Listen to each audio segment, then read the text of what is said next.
wait till y'all hear what I say today. I don't know, this might get me in trouble like every other day, but let's go.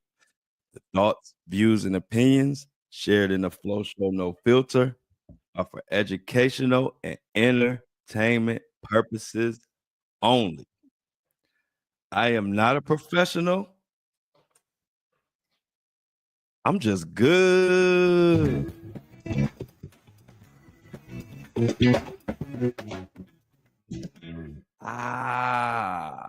Happy Monday. Y'all know Monday is always the day we gotta give it to Monday because Monday try to bring us down and we gotta fight through a Monday. So every Monday is a fight.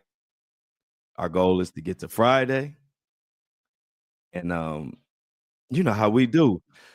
So much happened over the weekend. Shout out to the morning crew.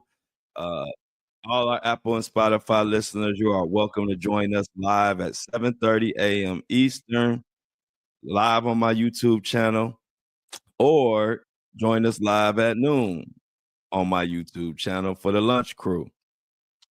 You are more than welcome. A great group of people. You'll love it. Everybody who has popped in on the live show, they love the chat. They love the people. They love it, the whole camaraderie. And it's good and it's cool to be able to talk to some of people in real time. These cases are crazy. Diddy is unhinged, bro. Him and his legal team, especially since the one guy done left, Rico. Not the charge, Rico, the lawyer of Diddy. He gone, and they got some new.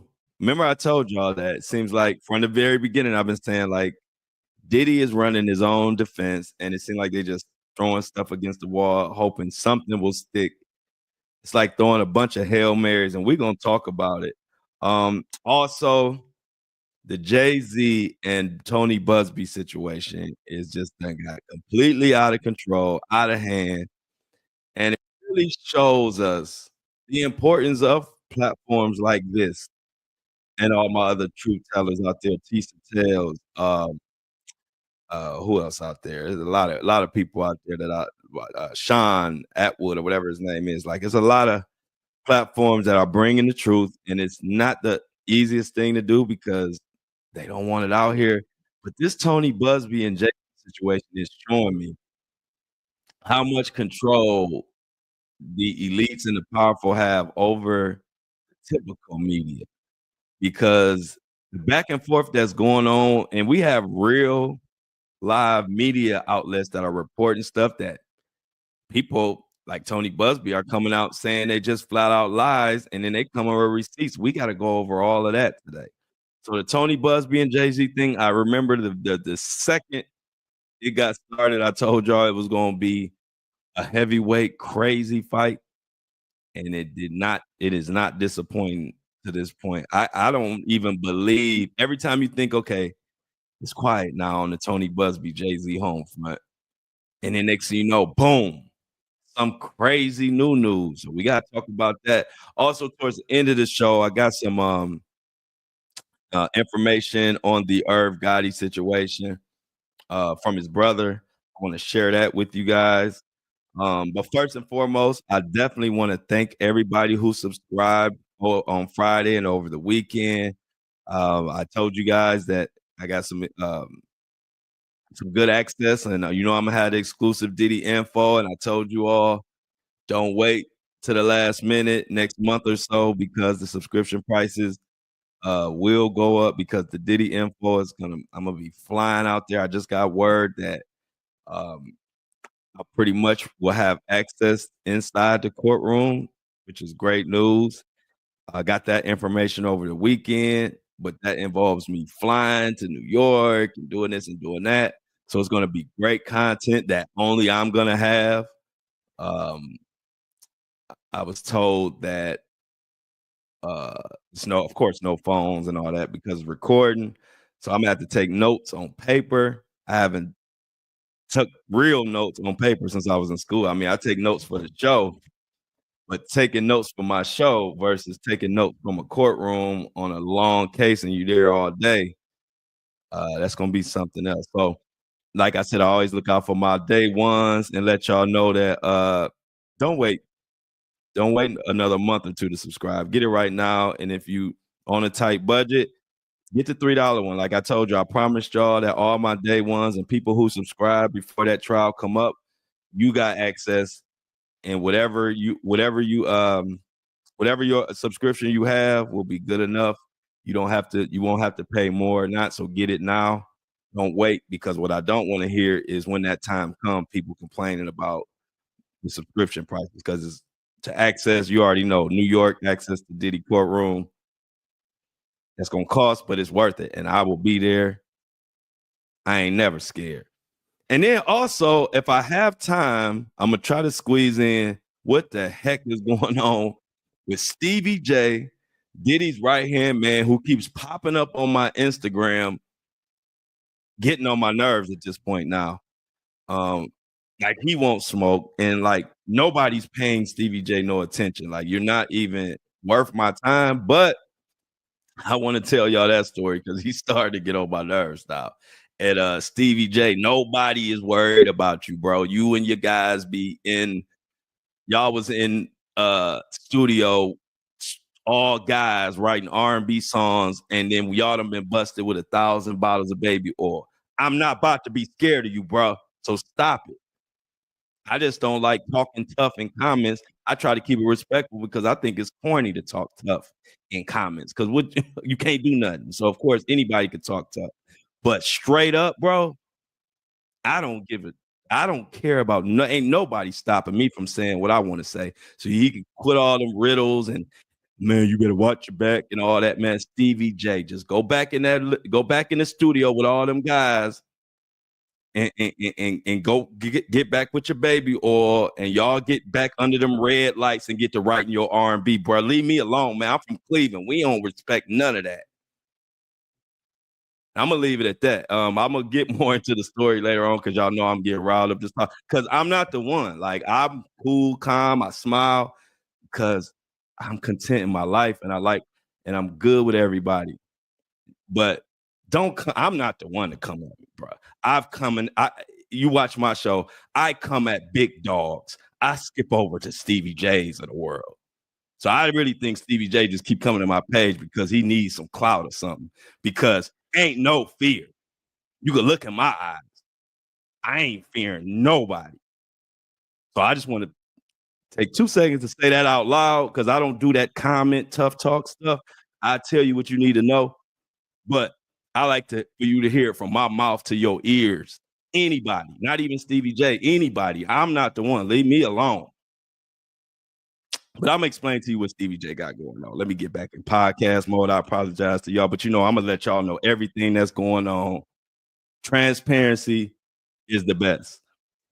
So shout out to everybody who subscribed. I really, really appreciate it. And of course, I'm gonna shout y'all out in the middle of the show. Please chat. Don't let me forget to shout out our subscribers. They are the ones holding this show down. And like I said, you see me beefing with right hand man to Diddy.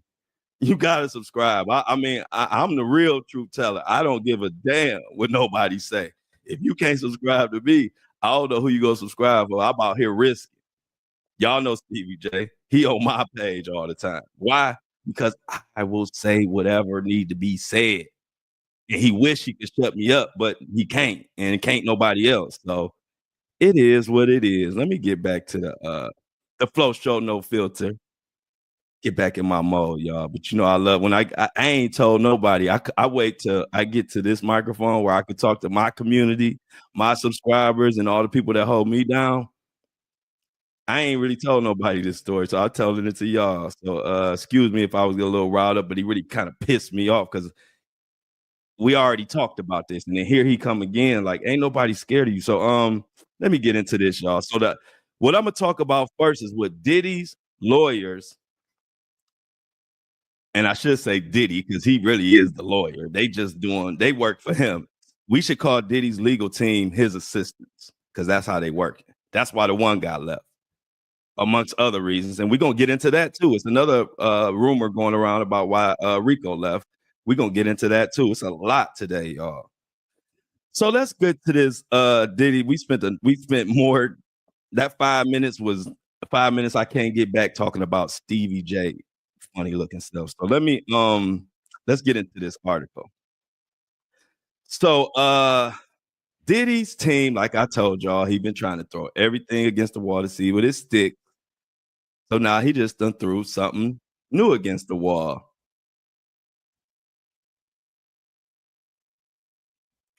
The definitely I will get to that. Amy, that question, I'll get to that after I finish the actual podcast, when I kick it with y'all. And I address that. Make sure I don't forget because y'all know I will forget, and I want to answer your question, Amy. The article is from ABC News. Uh Diddy's, and it's entitled Diddy's Lawyers Challenge Search Warrants Aim to Suppress Evidence in a New Filing. This filing came in like last night, y'all. I had planned on doing some other stuff for the exclusive content yesterday. And next thing I know, a bomb hit me.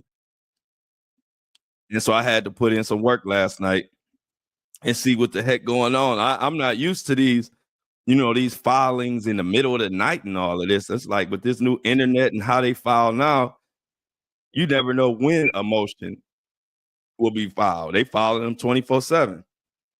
So basically, Diddy is trying to get a lot of the information that the feds got from the raids. He's trying to get that tossed, like suppressed and removed, and also he wants to have a hearing for it to talk about what he feels that the prosecuting feds did wrong or whatever. So I just give you a little summary. We're gonna get into it exactly from the article, and then I'm gonna give it to you verbatim, courtesy of ABC News. Aaron Katersky is the writer. So it reads, evidence federal prosecutors obtained through searches of Sean Diddy Combs' home in Los Angeles and Miami and elsewhere must be suppressed because the warrants that authorized those searches were unconstitutional, defense attorneys argued Sunday in a new court filing. The defense argued the warrant applications for the Diddy's houses, iCloud accounts. Now, make a note of that, iCloud accounts, because I'm going to come back to that. But they said Diddy's house was iCloud accounts, phones, of course, keep a note of that, and hotel room were overboard, excluded facts that could have been favorable to Combs and presented a grossly distorted picture of reality. So what they're saying, which is weird to me, but they're saying that basically the information that they recovered doesn't tell both sides of the story, is what they're saying in a sense. They're saying that the things that were recovered, like from his iCloud accounts, from his phones, and things of that nature, they're saying that they without context, they make it look worse than what it is, basically.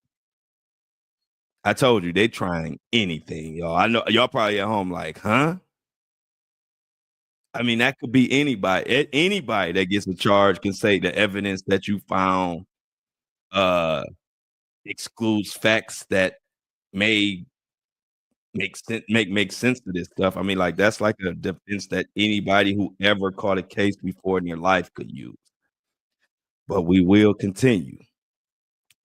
The heavily redacted defense motion does not publicly reveal the specifics of what prosecutors allegedly omitted, but said the warrant applications eliminated important context that the magistrate judge who approved them should have seen, including about a certain witness that the defense contended had reason to fabricate and embellish. I'm going to tell you who I think this is, who they're talking about as we continue, but this is someone we all might know if I'm correct. And then they go on to say, "But it worked," meaning basically they're saying the feds or the prosecution or whatever you wanna call them tricked the, government into giving them warrants, and they said, "But it worked." The government got its warrants, leaked damaging information, and then executed its military-style raids at the Combs residence. Defense attorneys also said in the filing here, rather than giving the reviewing magistrate a fair summary, the government hid evidence to bolster its case. So again, he's saying that the government collected evidence and only showed the evidence that made their case look good and didn't show evidence that would make Diddy look good. This is what prosecutors do. They're not defense. That's why you have a prosecution team and you have a defense team. Prosecutors prosecutes, defense. Now, let's go on though. I mean, this is the true definition of throwing whatever you can against the wall and see what will stick. But let's go on. The defense said some of the most salacious details recounted in the search warrant applications came from an unnamed producer whose accusations were never credible. Now, in this article and in the legal filing paperwork, they are talking about, they call the producer one. And from context clues, producer one, in my humble opinion, is Lil Rod. Now, if you don't remember Lil Rod, let me give you a quick little reminder. Lil Rod was the one who came forward, the producer that said he worked with Diddy, and he came forward around the time right after Cassie. He detailed how Diddy would be in the bathroom, like naked, doing meetings with them, just all kind of like weird stuff. And also said that Diddy would send them when they were in Miami, would send them out to get uh, workers, sex workers, uh, amongst all kind of things. He even said he was on a boat, and I think he said something to the effect of Cuba Gooding Jr. was filling them up or doing some type of essay assault on them, and just a lot. A lot came from Little Rod, and I believe from the context clues of the filing, producer one is Little Rod. Just to let you know who they probably talking about, because I don't know what other producer they will be talking about. But what producer one told investigators is redacted, meaning they blacked it out on the filing, so we can't see it. But it also said he relayed stories about his time working with Combs. That's all they said. Blacked out what he actually said. I looked at the actual court file. The actual court filing said a lot, but it has so much blacked out. That's how you know they're just trying. Why are you blacking out? You're blacking it out because you don't want the public to know what he said or to repeat it. So let's continue, y'all. The motion says the government doesn't plan to call producer one to testify. Meaning, so if they don't, so what the defense is saying in this motion is, if the government, aka the prosecution, does not feel like they're gonna call this person to testify, yet they use them to get the search warrant, then the defense is arguing that doesn't make sense.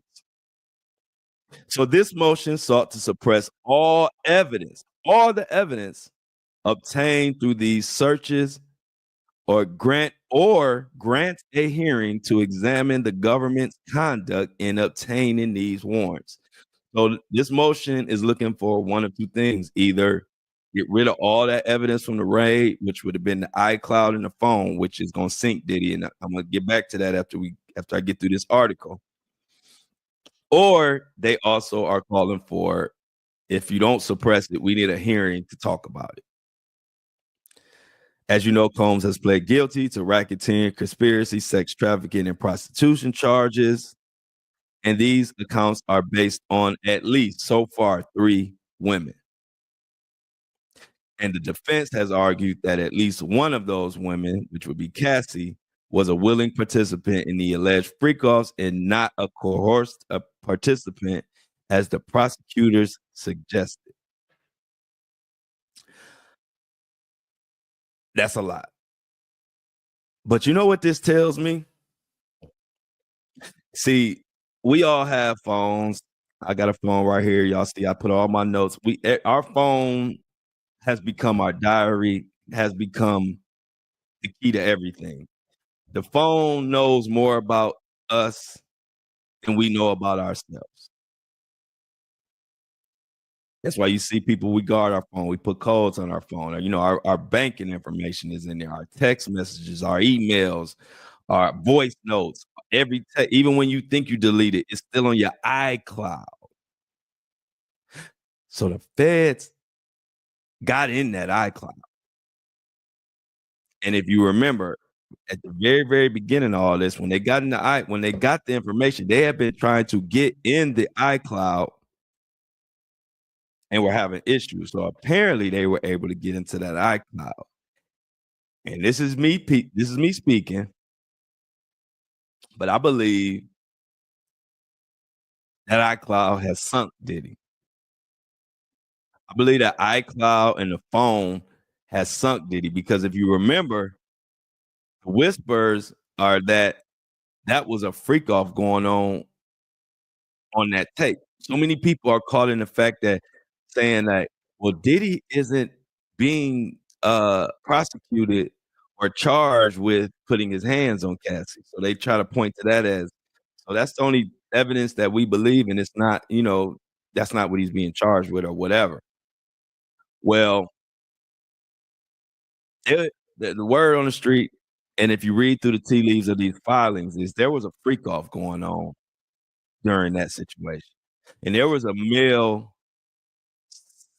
sex worker who was in the hotel room allegedly when all this was going down, and that is why Cassie was fleeing, because it was a freak off she didn't want to be a part of. Diddy was trying to force her, and this would all happen. That is why the the uh the footage is relevant, not just because it shows Diddy being a monster, putting his hands on Cassie and being a domestic fool, but that particular incident, there was a sex worker in the hotel room. We just never saw that person on camera, which is one of the reasons why I've been telling y'all that this case, people talking about, well, where's the evidence? Da da da da da.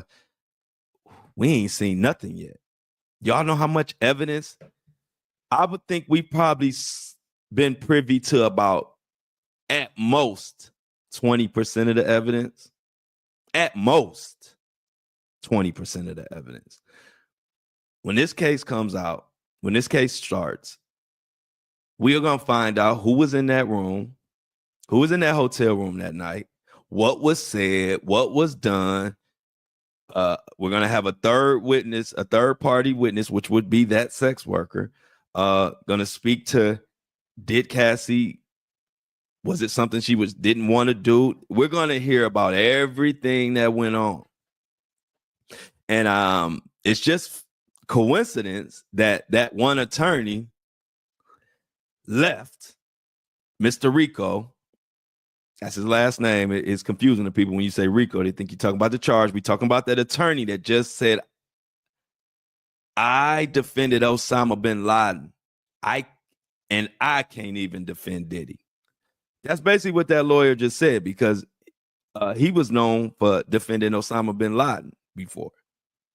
And he didn't walk away from Osama bin Laden. He had to walk away from Diddy. You get that? He had to walk away from Diddy. He didn't walk away from Osama bin Laden. So it's getting real. It's getting even realer than I said. And I've been telling y'all how real it's about to get. It's going past what I was saying but it's just, isn't it funny Isn't it ironic and isn't it funny that the minute the attorney gets off the case, now they come with all this. They trying to get the iCloud and the phone and all this stuff thrown out. Who knows what's on there? There are different reasons that people are saying that attorney left, and I'm gonna get into one of them in a second. But people, it's just funny. What did they find on that iCloud? What did they find on that phone? What made that attorney leave? And then also, as soon as he left, now they come forward with trying to get everything from the raid thrown out. Now they didn't. Now they had plenty of time to do this, but all of a sudden they come to this. They come up with this scenario now. So we're looking at a man who's willing to try anything, as we can see. We're looking at a man who had an attorney who defended some of the most controversial, for lack of better words, bad people, monsters. But he had to walk away from Diddy's case. And we're going to get into one of the reasons that have went viral that explain maybe why he walked away from this case. But before I get into that, let me stop for a second and say show my appreciation to the recent subscribers. I've been a Friday and Thursday last week. I kind of told y'all that we need to get our subscriptions up. I kind of warned people that stuff will be going up once this Diddy trial came. I even have, matter of fact, I have a correspondent who is known for being in these courtrooms and handling all these cases. They've been doing it for quite some time. They are well known in the industry. They will be a correspondent for us. So we will have first person account of everything that's going on in the Diddy courtroom, which is huge news. And this is a person that I've had a relationship with from back when I was younger and I was in the industry and they were doing their thing. They were in the publicist world and they were in the media world back then. And the media has grown and grown, and it's just somebody that I have a real relationship with. And it's crazy because I was just fooling around on Instagram trying to figure out how to go live with my streaming software. So I wasn't even on there for like to be talking to nobody. I was just on there practicing. And he popped into my live, and then we just got to talking. Next thing we know, I told him I'd hit him up when I got off live. He just came from the ASAP Rocky case. He covered that case. I'm talking about, when I say cover, in the courtroom, on scene, all the time. That's how he does it. And he's basically like family to me. He was around when all the Floyd and when I had all the drama with Floyd and 50 Cent and all that was going on. He was my publicist then. So that's where the relationship comes from. But so over the weekend, I got amazing news, but it was so much news, it kind of overshadowed the amazing news that I'm going to be like, and not just me, this is our thing. This is the Flow Show, No Filter. Everybody who's a part of this movement, we are going to be one of the few podcasts or platform that are going to have access inside the courtroom of knowing exactly what's going on. I'll be able to tell you what the back of Diddy's head looked like. I'll also be able to confirm with y'all that he's actually on trial. Because you know how people been going around and saying, like, is Diddy really locked up? Because nobody has really seen no real footage. So I'm excited about that. And like I said, it's nothing that forced. This stuff is just coming to us, y'all. I ain't going out there. I'm just sitting here turning on my mic and doing my thing. And these different situations are coming my way, in which I like it. I don't like begging and asking anybody for anything. I like to just do my thing. And I believe what's meant for me will come my way. Just continue to work hard. And that's what I do. So I say all that to say that is why I definitely make a point. I don't care who has to take a break or whatever. I'm going to shout out all my subscribers because they mean more to this movement even than pretty much me. Because without the subscribers, y'all don't know what goes on behind the scenes with these platforms and these apps. And without the subscribers, we can't get the truth. So anybody who can subscribe and doesn't subscribe, like if you can afford to, even if it's $3, if you listen to this and you're into the truth, but you don't subscribe, you're doing us a disservice because these platforms not gonna get paid by the big elite corporations. And if they do, if we do take money from them, then we can't talk about this same stuff. So I really like to shout out the subscribers because they get it. It's not about money. It's not about, we want money from you guys. It's not about that. It's about preserving the truth.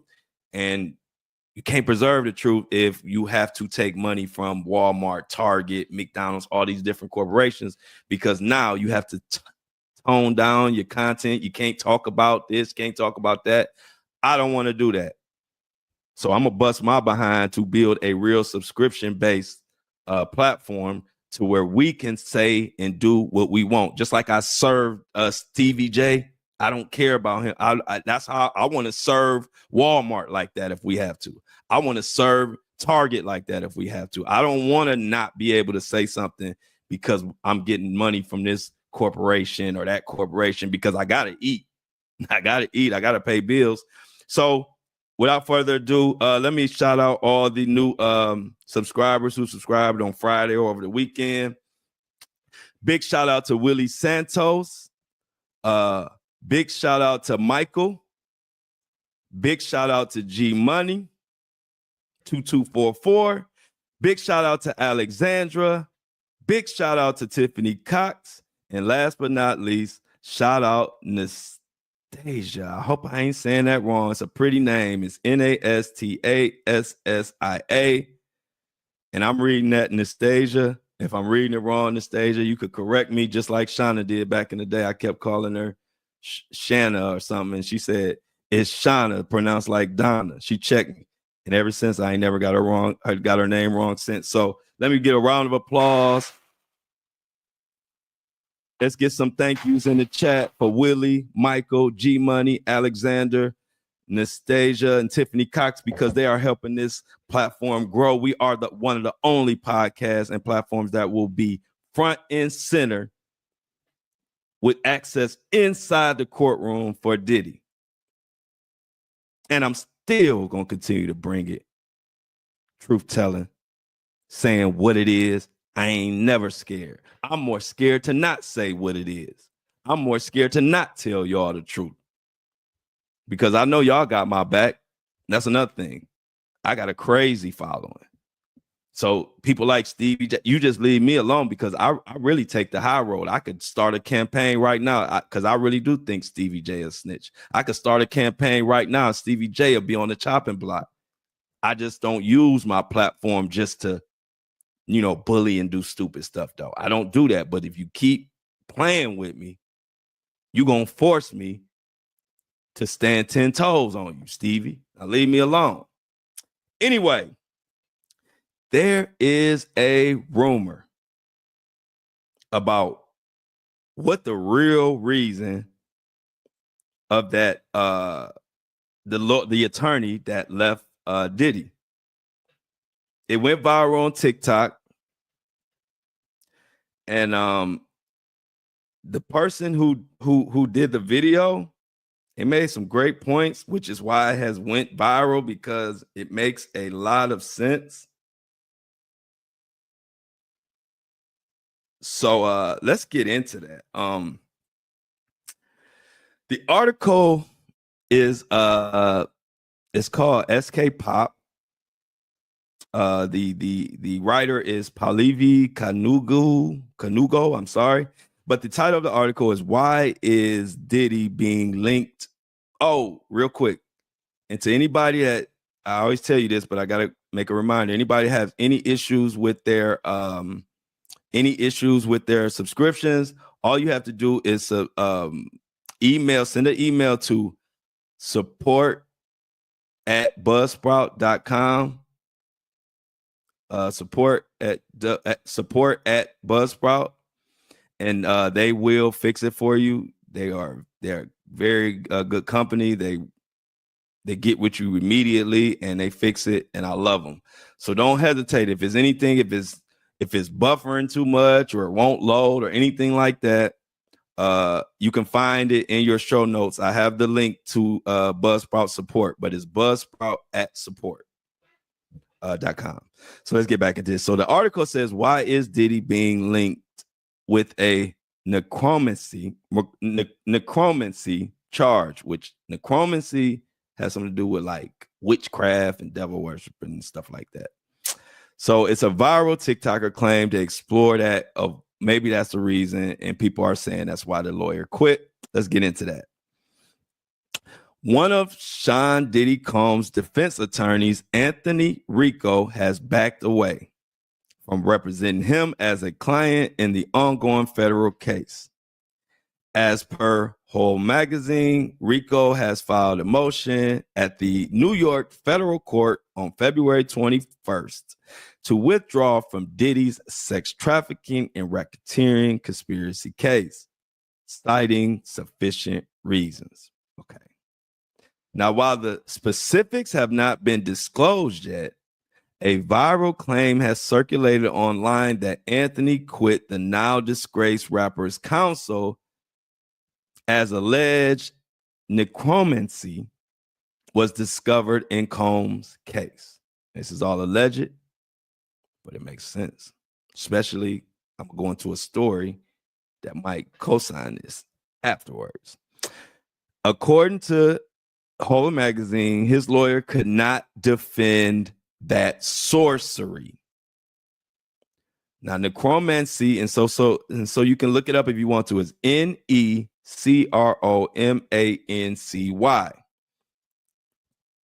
Now, they're saying that the lawyer allegedly couldn't defend that sorcery. However, it is noteworthy there is no verifiable evidence to support it, but it's making rounds because it makes a lot of sense. And Diddy himself has done, well, other people like Day 26, if you recall, Day 26 said that Diddy was doing some type of worshiping, sacrificial type stuff around them, and they were uncomfortable. You read the art. I mean, y'all saw them on when they were crying on that podcast or whatever platform that was, and that were one of the things they were talking about.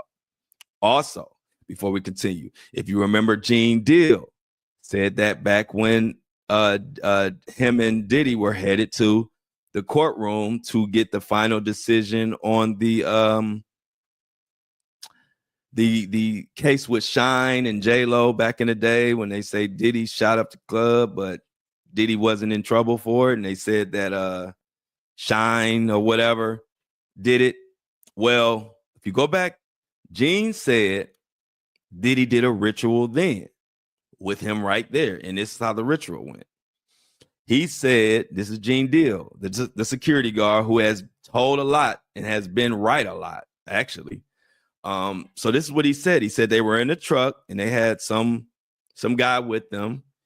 And no. It was him and Diddy in the truck, and they met someone at the park and pulled over to the park before going to the trial to get the verdict or whatever. And someone told Diddy, you can get out of it by this little sacrifice. So Gene Deal said they go over to the park, and this man has a bird. The bird is alive. The man has the bird in his hand. He says some type of chant or something, and then he hands the bird to Diddy. And so when he hands the bird to Diddy, he tells Diddy to say something, and then Gene Deal says, after he says something, he tells Diddy to toss the bird. Or let the bird go. So after Diddy says the little chant or whatever, Gene Deal says Diddy let the bird go, and the bird dropped dead. It was no longer alive. It was just like a statue. It was just there. And then Gene Deal said they hopped back in the truck, Deal said he didn't ask too many questions, and they rolled to the courthouse. And as we know, Diddy was found not guilty when everybody pretty much know he was guilty. Even the person who was actually shot in the face said they saw Diddy point and aim and shoot. Now, who knows if that bird incident had anything to do with the verdict or anything? But between Gene Deal, who has been correct on a lot of stuff that he brought to light, which he brought stuff to light years ago about Diddy, and it's just now coming out. A lot of time, it was a long time when people thought Gene Deal was just talking crap, but a lot of that stuff is coming true. So who knows? But between Day 26 saying that, and then Gene Deal saying that he witnessed some type of sacrifice type of thing going on, what this TikToker is saying, and it's went viral for a reason, kind of makes sense.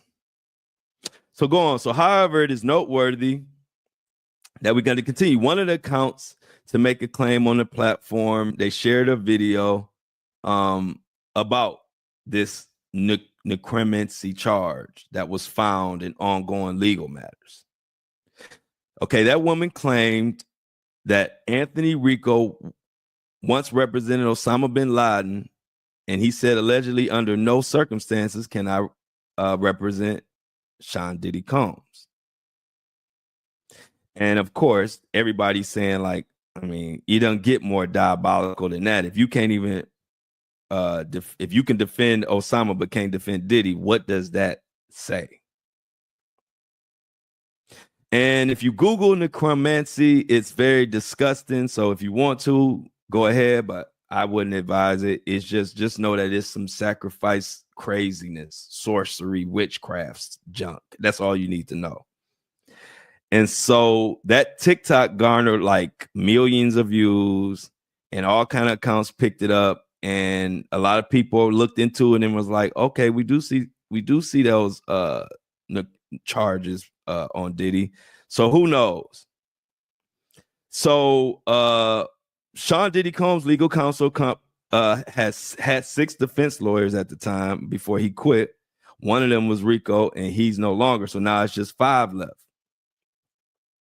But people are really digging into the motion that Rico left, citing he had sufficient reasons, and really wanted to go into what those reasons were. But because of client and lawyer privileges, or whatever that term is, he can't say but so much. But Anthony Rico assured the judge that his resignation would not affect the case current standing, nor will it delay the trial for May 5th. So we will see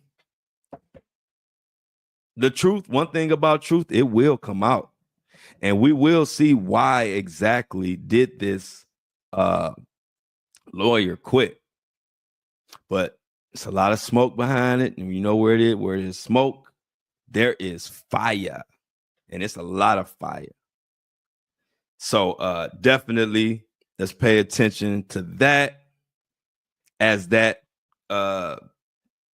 continues to be a topic of discussion, because we do want to know. Now, another topic of discussion is Tony Busby and this Jay-Z situation. Now, you all know Jay-Z, Tony Busby dismissed the case, saying that Jay-Z cleared his name. Jay-Z has been taking his victory laps, celebrating, him and Beyonce celebrating the dismissal. Tony Busby had been pretty quiet, and then all of a sudden we hear this. Tony Busby barred from New York court amid explosive Jay-Z lawsuit scandal. Now, Tony Busby has already responded. But let me give you some of the details of what they said before I go into his response, because his response now has me looking at all of these publications and all of these platforms of like, who can you believe? Obviously, you have platforms that are pro Jay-Z and are running with anything that makes Tony Busby look bad and makes and Jay-Z look good. So the article said that this development of Tony Busby being barred from practicing law in New York, this development has sent shockwaves through the legal and entertainment communities. And then they went back and said that the lawsuit of Jay-Z and Diddy with that younger person, that 3-year-old, not 3-year-old, but 13, they are saying that Tony Busby misstep in making it a voluntary dismissal on that case is what caused this situation to occur. But I don't know if that's true, according to Tony Busby, and I'm gonna get to that. As you know, February 14th, Valentine's Day, Busby voluntarily dismissed the lawsuit with prejudice, which was a legal move that prevents the case from being refiled in the future. Okay. So this article goes on to say, okay, it asks the question, why was Tony Busby barred? And it says the decision to bar Tony Busby from practicing law in Southern District Court of New York was not solely due to the dismissal of the case, but according to legal analyst Megan Cuniff, who I think is being paid by Rock Nation in some kind of way, because she's always on their side, this journalist, who actually, to give you some context, right now she's going back and forth with 50 Cent about a bet. So a bet about ASAP Rocky's case, and she lost apparently, and 50 wants her to pay and all of this. So, that's going on. That's Megan Cuniff, if you heard of her. She's a journalist, and she's in the middle of some 50 Cent beef right now. But the ban was a result of Busby's failure to obtain the necessary permission before submitting his application for admission to the district court in January. And then it goes on to say that this ban could affect a lot of those Diddy cases that Tony Busby filed as well. Now you read into all that, and it's like, wow, Tony Busby barred, and then this is going on. He might not never be able to practice law in New York again, and maybe anywhere. And it was like everybody was tripping. And then before you can wrap your mind around that, Tony Busby responds via his Instagram with receipts. And the crazy part is, y'all, this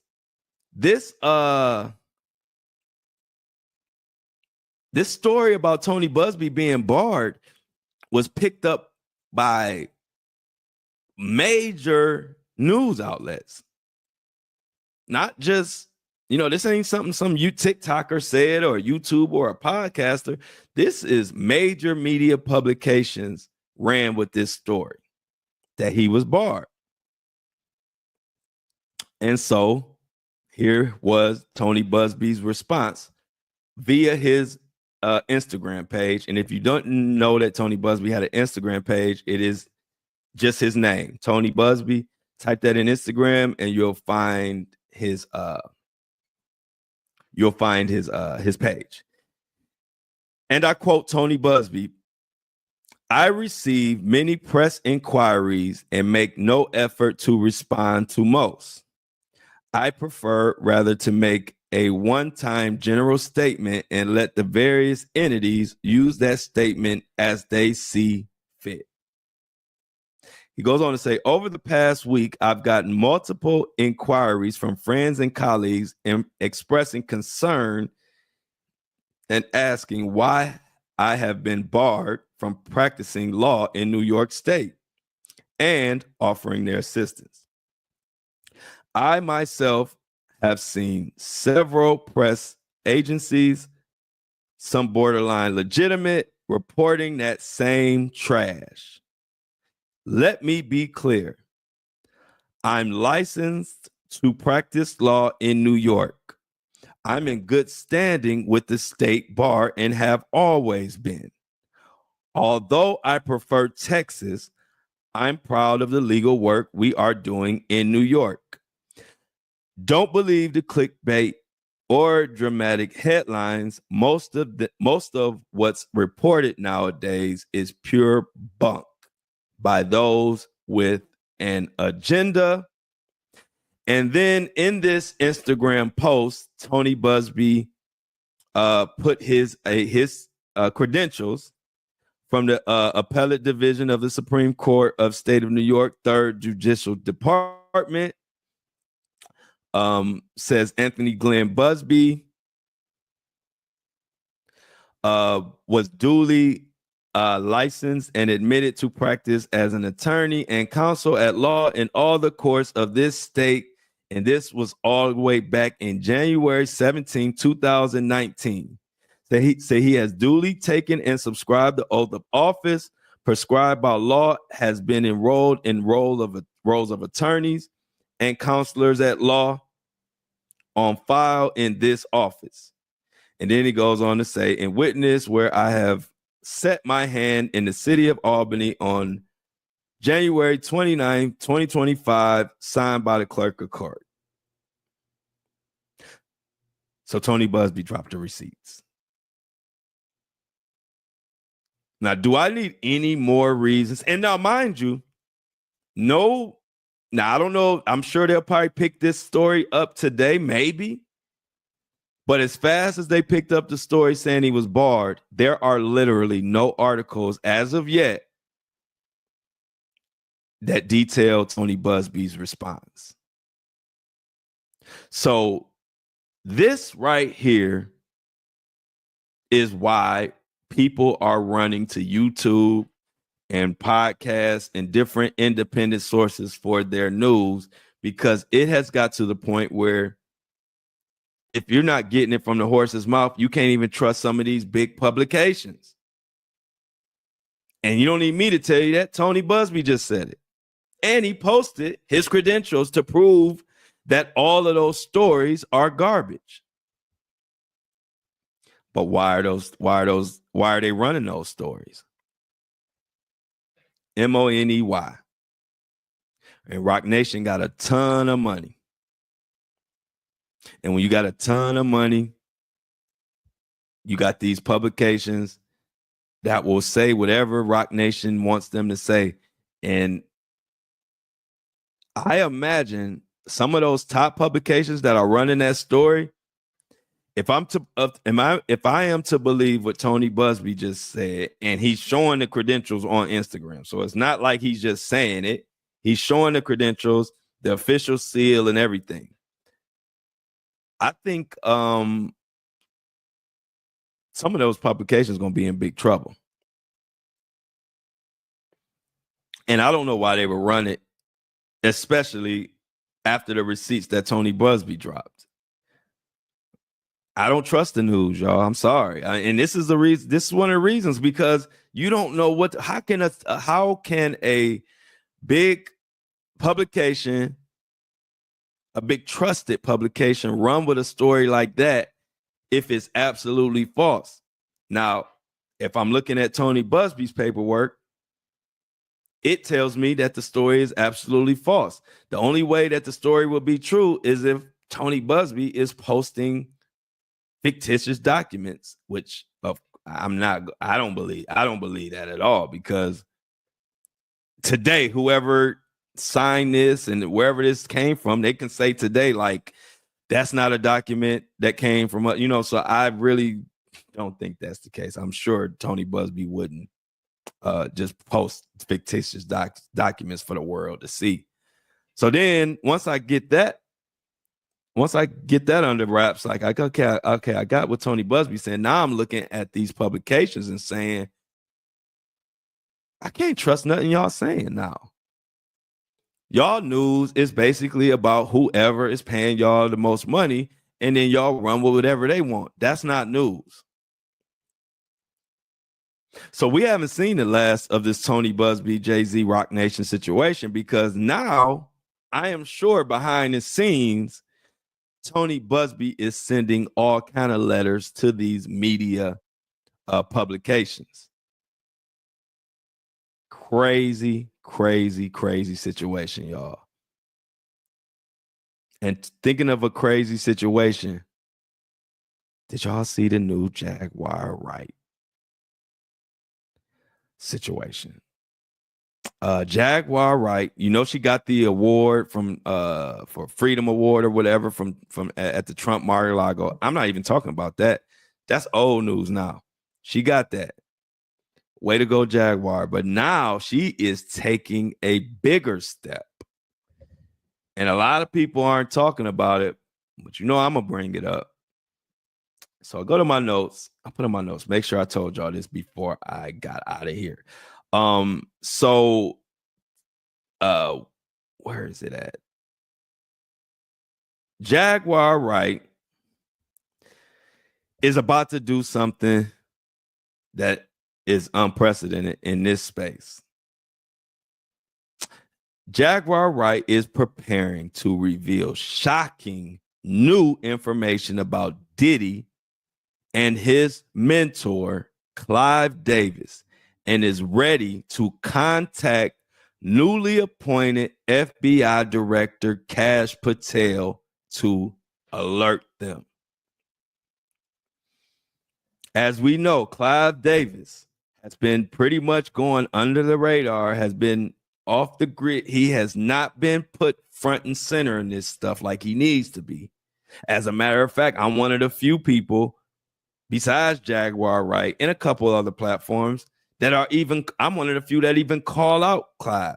If you're a subscriber, you know I have a whole series called Surviving Clive and Diddy, detailing all the little shady dealings that Clive has been in the middle of and been able to throw rocks and hide his hand.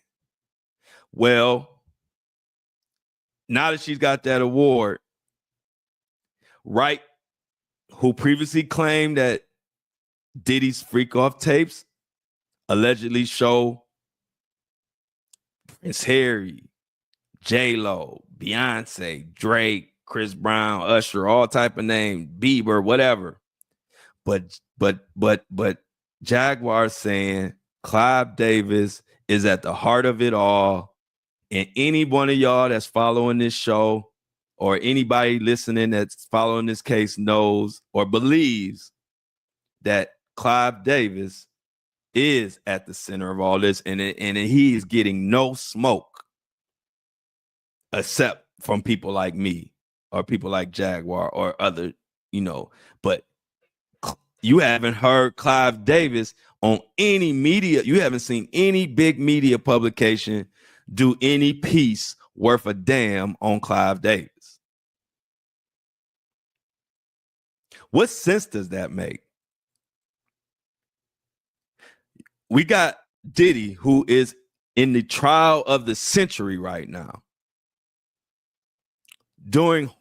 caught doing horrible, horrific acts or alleged. And you mean to tell me that the media can do pieces on Diddy every day since September, and this is going to carry us all the way to May? Every day they're going to have a new Diddy story, and we're going to cover it. But you mean to tell me that we can cover Diddy like that, but none of these big news publications are going to cover his mentor?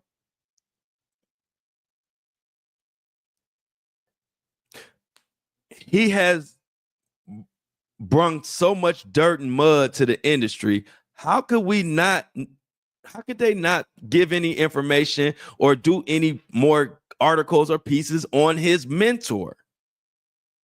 That right there tell you something ain't right. Put this in a vacuum. If anybody in the industry or anybody in general was accused of all this crazy stuff that Diddy has been accused of for years, and then he's mentored by one of the most well-known people in the industry, yet we don't even mention him in the news. They act like Clive Davis don't even exist. And now Jaguar Wright is about to go to Kash Patel, who was just appointed. He just got the spot as FBI director. And you already know what is his number one thing he wants to do. He wants to bring out the Epstein list and bring out the Diddy list. So you know he gonna be all ears for whatever Jaguar Wright has to tell him about Clive Davis. All I'm gonna say is watch your back, Jaguar Wright, and everybody watch Jaguar Wright's back, because for it just to be announced that she is about to go to Kash Patel about stuff with Clive Davis, stuff never been told or whatever.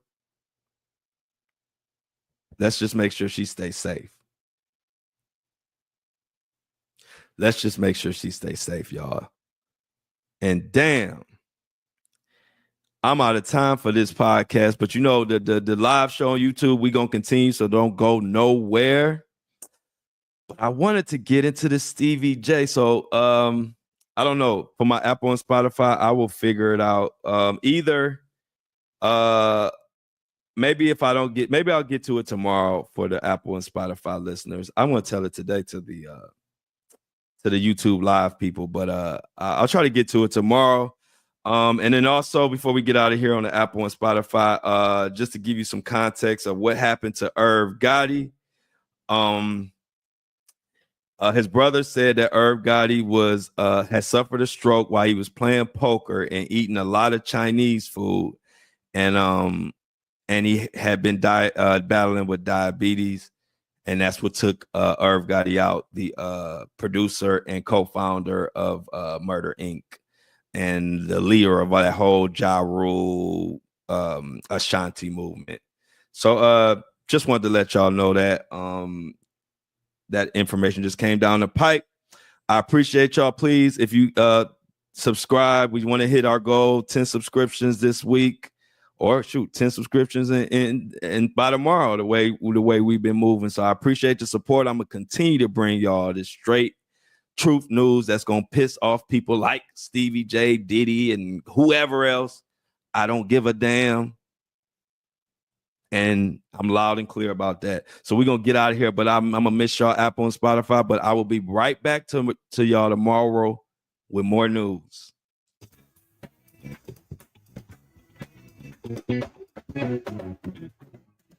And as always, Apple and Spotify listeners, I love y'all, and I'm out.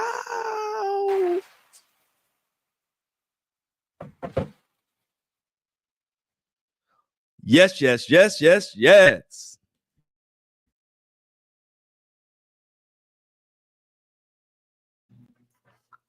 Woo! Breakfast crew, what's up?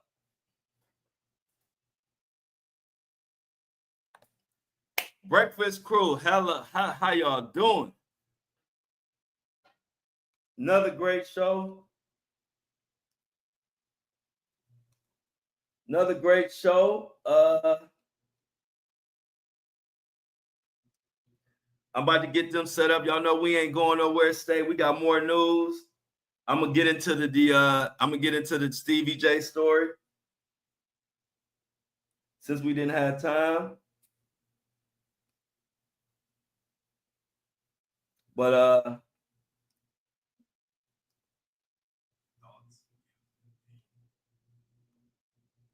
let's get it going, man. So yeah, Stevie J. Give me 1 second to get us loaded up on Apple and Spotify, and I'm gonna be right back with the Stevie J story and more and more and more and more.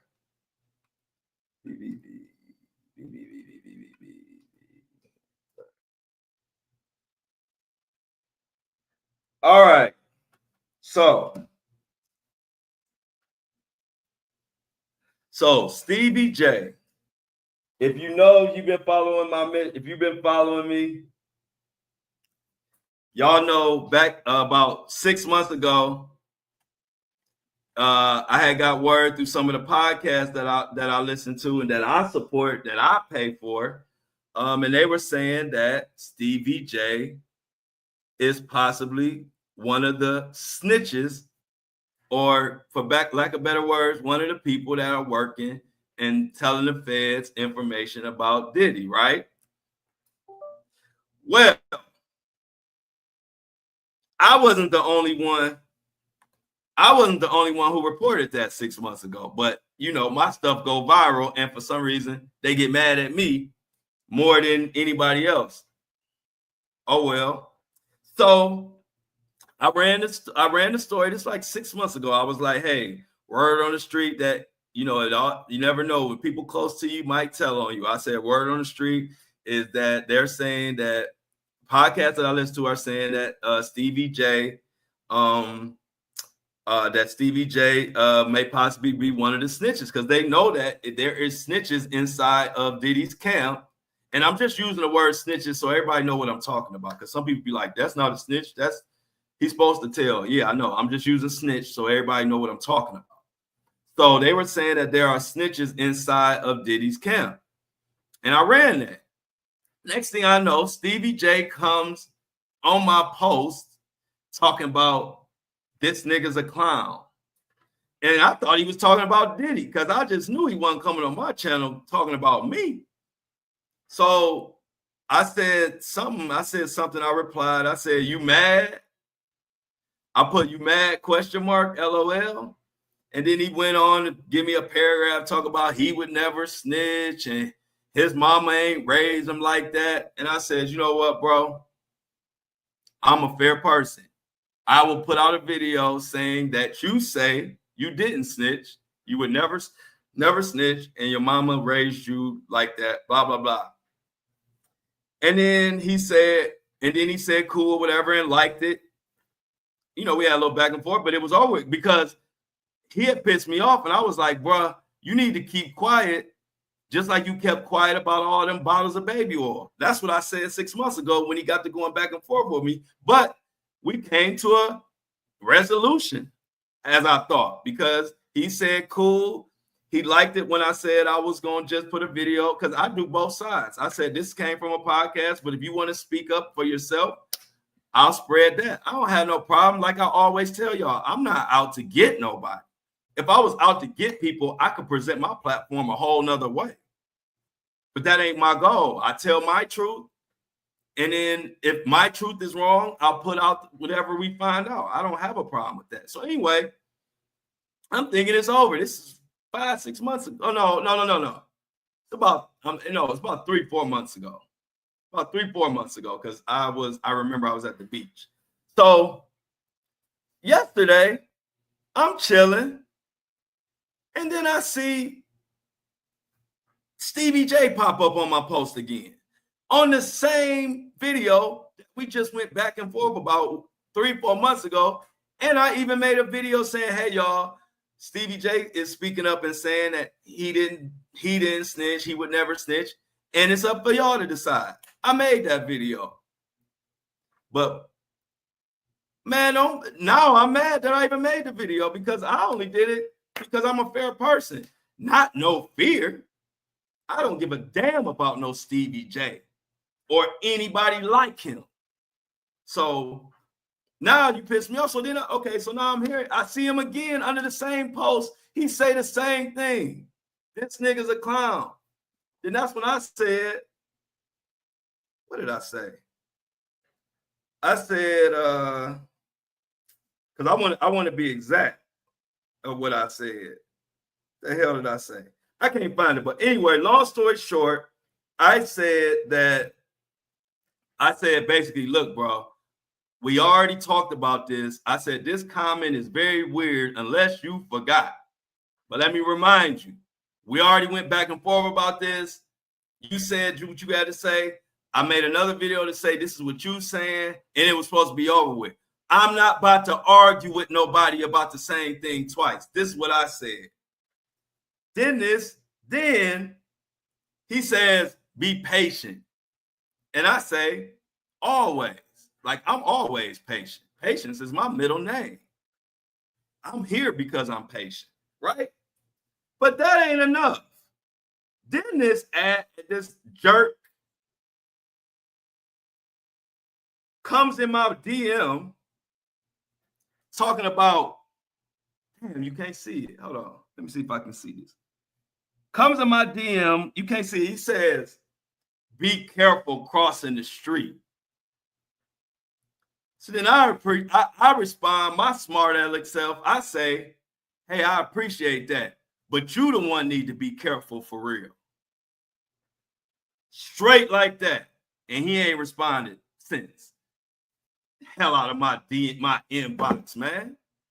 Ain't nobody worried about no Stevie J. I just don't have time for them type of, you ain't nobody.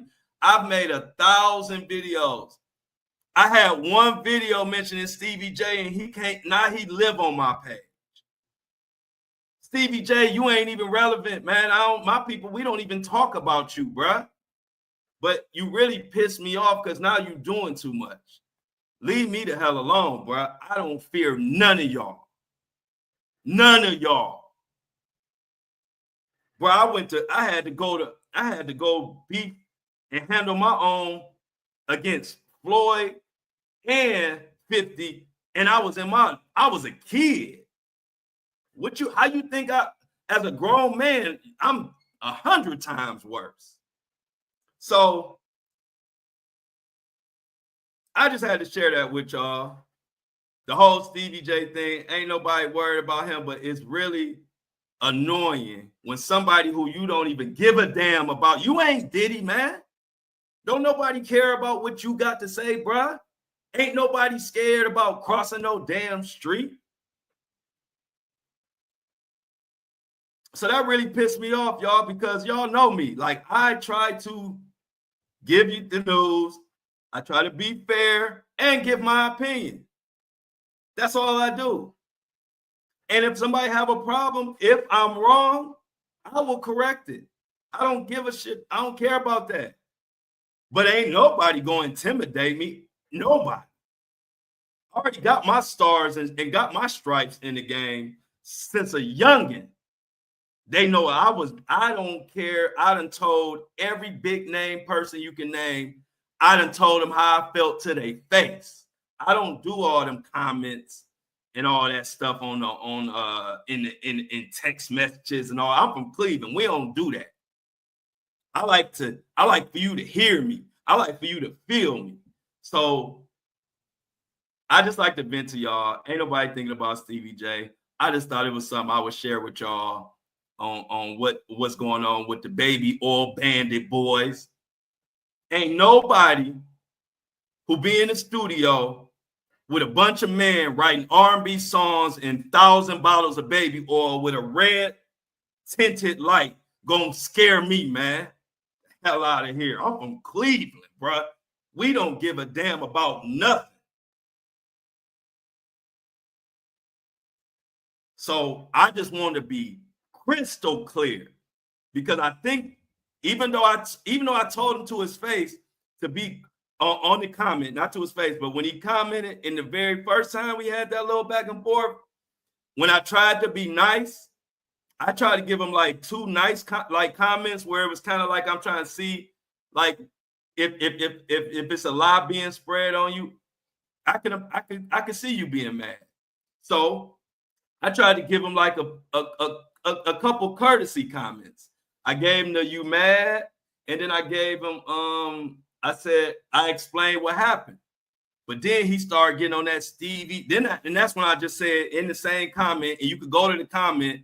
I said it in the comment, reply straight to him, bruh. I'm gonna just say it like this: you need to be quiet, like you was quiet when Diddy was buying all them bottles of baby oil and y'all was doing all God knows what. You kept quiet about the baby oil, but you gonna come on my page trying to talk now. But you ain't want to talk when thousands of bottles of baby oil with some type of clear substance being delivered. You probably was carrying it in. You probably carried it because you were a Diddy assistant. So you probably was carrying the baby oil in. That was your job. Don't come at me with that, bro. I'm not the one. I'm nice because I like to be nice. I ain't scared of nobody. Ask about me. And anybody will tell you, Flo cool, Flo like to have fun, but Flo will tell you to your face. All you little tiny industry people, y'all tiny, little 5'7", 5'7", 5'5" Stevie J, man. Well, I look over you, bro. I look over, guys. Y'all all tiny. I'm the real deal. When you see me in person, I'm really 6'3", 230, and I work out. So when people see me in person, they don't never have no smoke. Every time I see somebody in public, it's always smiles, laughs, and fun, because that's how I am. I ain't trying to bully nobody. I'm not here to be no tough guy. Y'all know that. We here cover news. But Stevie J, he keep popping up on my page, man. Leave me alone, bruh. See, I ain't one of them people you see me in person and I'm a midget. You see me in person, you be like, damn, I ain't no Flo with 6'3", 240 pounds, still dunking a basketball. I'm in great shape. So I'm very comfortable in public. And so I don't want to give Stevie J no more airplay, but I needed to get that out because it just like pissed me off when people like don't know how to respect and appreciate somebody who just giving you grace. I gave you grace. You came on my page talking crazy from the beginning. I tried to give you a little grace, say maybe the podcast, maybe people put out something bad on you, maybe you mad. I gave you that. But now, nigga, I don't care nothing about you, bro. I really might start the campaign and start running around. I really do think you in the paperwork snitching. I might start that campaign, but it's hard because I don't care nothing about Stevie J. So it ain't no passion there for me. So I'm talking mess now. I probably won't, after this live, I probably will never mention Stevie J again because he's irrelevant to me.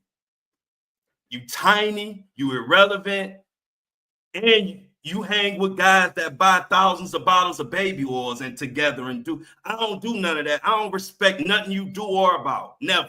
So I'm going to tell you that. So quit all the riddles and all the watch when you cross the street, all them riddles. What is you saying, bro? Quit being scared. Say what you want to say.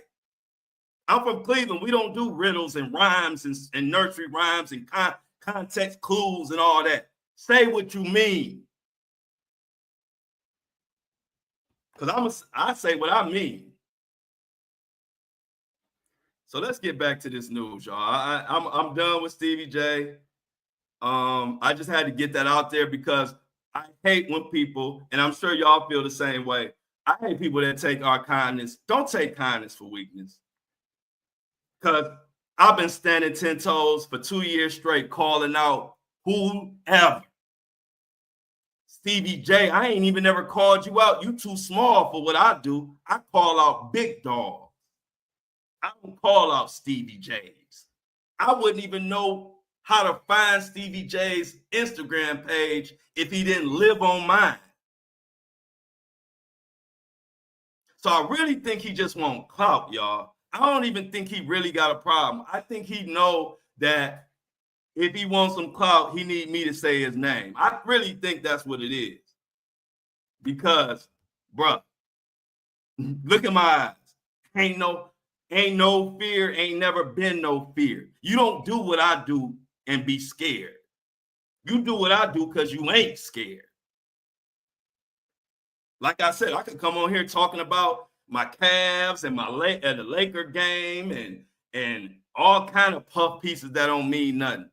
If I was scared, no, I'm getting on here. I'm calling out Diddy. I'm calling out racist cops. I'm calling out racist people. I'm calling out murderers. I'm calling out billionaires. You think I'm worried about a Stevie J?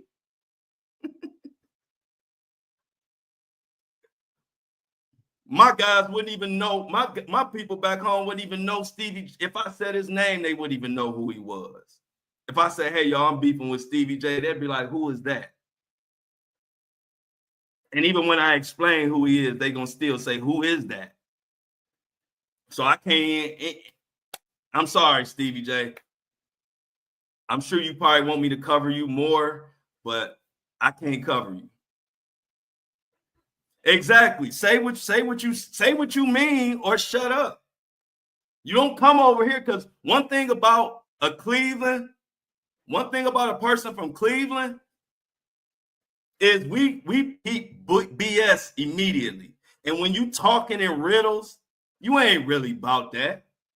You just hoping that you run across somebody who's scared of you, or who's scared of confrontation or whatever. But that ain't here. Only thing you're gonna do with me is make me really start a campaign that Stevie J is snitch, and next thing you know, you gonna be right on. Everybody gonna be looking for him. Leave me alone. I ain't get my starting stripes from hanging up under nobody like Diddy, being carrying in baby oil and dildos. You carry Diddy's baby oil, man, and then coming on my page. Anyway, let's drop it, y'all. Even though people like to hear me talk my anyway. So you just giving me a reason to talk at Stevie J, because they know this ain't even what I do.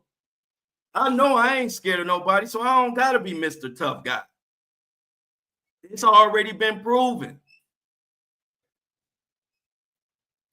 The best we gonna do is have a mutual understanding and a mutual respect. But as far as somebody telling me what I can say or watch this or watch that, man, that ain't never worked.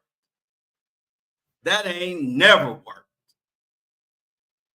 All they do is piss me off, because I give people a lot of chances, because I have patience. I have control of my emotions. So I can let people say all kind of stuff, but you're going too far. And ain't not one member of the Baby Oil Bandits, not one member is going to stop me from saying what I'm saying, or intimidate me, or any of that. All y'all going to do is give me more content, because that's all it is, because it ain't about nothing. My favorite thing since I came into the world, my favorite thing is to let people know how much I don't fear. All I fear is God. Only thing I fear is God. And the Baby Oil Bandits ain't nowhere near God. So y'all can get the hell on with that. On my Sunday, I got to look at Stevie J on my channel.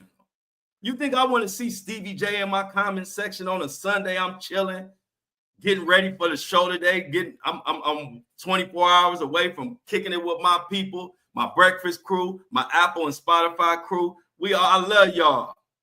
I'm looking forward. I'm over there putting my notes together. I'm looking forward to the show today, because I miss y'all. It's been Friday. From Friday to Monday is a long time.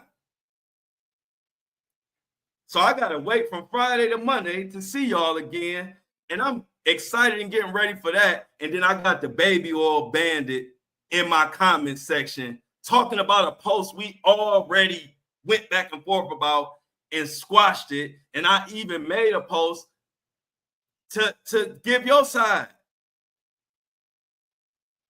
Because I don't give a rip. But I did that because I tried to be fair. I try not to play favoritism, or I'm not going to put out what Stevie J saying because I'm anti-Diddy. No, if he wanted to say something, I said it. But now, 3 months later, here you come again. So now I don't give a shit. All I'm saying is, he come back in my page again. Then I'm gonna make him famous for being a Baby Oil Bandit. And y'all know I'm the king of nicknames. He gonna be forever known as the Baby Oil Bandit once I label him that. So if he come in my comments again, trying to talk or whatever he think he doing, I'm gonna be calling him a baby oil bandit all day long on all my platforms until that's his name. He won't even be known as Stevie J no more. They will call him the baby boy bandit. So play with me if you want to. I've been trying to be nice. Yeah, me. I had nothing to do Sunday either. I'm sitting back excited that I'm about to be, Monday about to come up. I'm about to be with my crew. We about to talk and do what we do and have fun. And here come this soft, funny looking man. Let me just stop. So anyway, what y'all want to talk about? Yeah, he do. He wants to be famous. And if he come on my channel one more time, I'm gonna make him famous. And the whole world gonna call him the baby oil bandit. I'm the nickname king. Remember, I started Mohawk Diddy. I'm the nickname king. That's what I'm known for, is giving people nicknames. And so he ain't even famous enough for a nickname, but he keep playing with me. I'm gonna go ahead and give him a nickname. I'm gonna go ahead and call him the baby oil bandit, and I'm gonna post 1,000 posts about him being the baby oil bandit until the whole world just call him that. From now on, he ain't Stevie J no more. He'll be known as the baby oil bandit if he come on my page one more time. So I'm gonna just leave it like that. I don't even like talk. I'm just trying to get this out of me. I don't even like talking about no Stevie J. I don't watch none of that reality show. I don't know nothing about him besides stuff I don't respect. And to be honest, I try to respect all man, but after him coming in and trying to do too much, I don't respect Stevie J at all. No respect. None. And this ain't no comment. This ain't no secret DM. This is live platform to the world. I have no respect for that man. None. And so also, I want anybody else that may hear this, that may think they're Stevie J. I ain't the one. I'm not the one. I'm the one going to embarrass you and make you look stupid. So leave me alone, because I'm not out to get nobody. I'm here to tell the same news that everybody is privy to and give my take and give my analysis on what I believe. But I don't care one way or the other. I'm not out to get nobody. I'm not out to get Stevie. I'm not out to get nobody. I don't give a damn. I want to give my truth, kick it with my community. And when I get off this, when I'm off live, I'm eating, chilling, getting some fresh air and relaxing. Don't care nothing about no Stevie J. So don't come on my page no more, bro. Because I really think by me trying to be nice a little bit and handle it, I think you kind of got me all the way fucked up. So I want to correct that and let you know, bro, I ain't the one. And if you come again, then now I'm gonna have to make an example out of you on how hard I really can go if I was out to get somebody on this internet thing. So if you want to be known as Stevie J, leave me alone, because you will be known as the baby oil bandit officially when I get through with you if you keep fucking with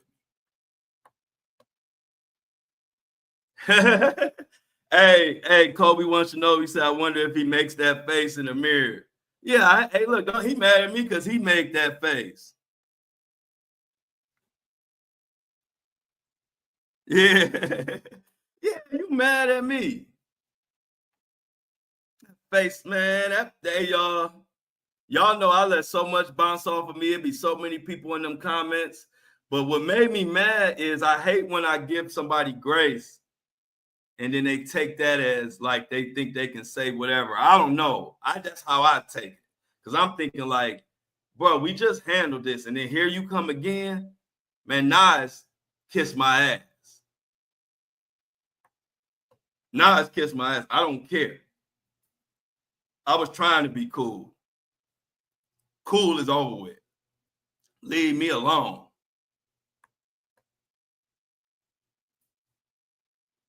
Don't start none, won't be none. I am not the one. Weirdos. The whole Listen, he in New York. All these blogs and podcasts that put a lot of this information out, they all in New York. So you're going to skip over your backyard where they talking about you. You're going to skip over that and come to some podcaster in Cleveland talking about, be careful when you cross the street. Shut the hell up, man.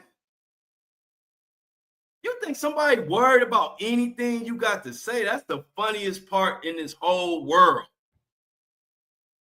I beefed with people who actually were scary. I beefed with people who actually were intimidating, who actually were professional fighters. And we have a mutual respect because I'm not out to get nobody. I'm just not going to take nothing coming my way. That's just what it is. So there's no way I would ever change or not say something because of a Stevie J or anybody in that category. So I just like for everybody to know that I was trying to be nice, but nice flow is over with because y'all want to keep coming up on my page and my channel. So now I gotta pick whoever the first one, whoever the next one. I'm going all out. I'm about to be on my 50 Cent. I'm about to take a page from my boy 50 Cent book. So we'll see, y'all. I hope I don't have to. I like to stick to the news and stick to our topics. But if I got to take a few moments to serve somebody so they know to leave me the hell alone, I'll do that. Look at, hey, Kobe One Shinobi said my sis been calling him rat face pink for long as he been out.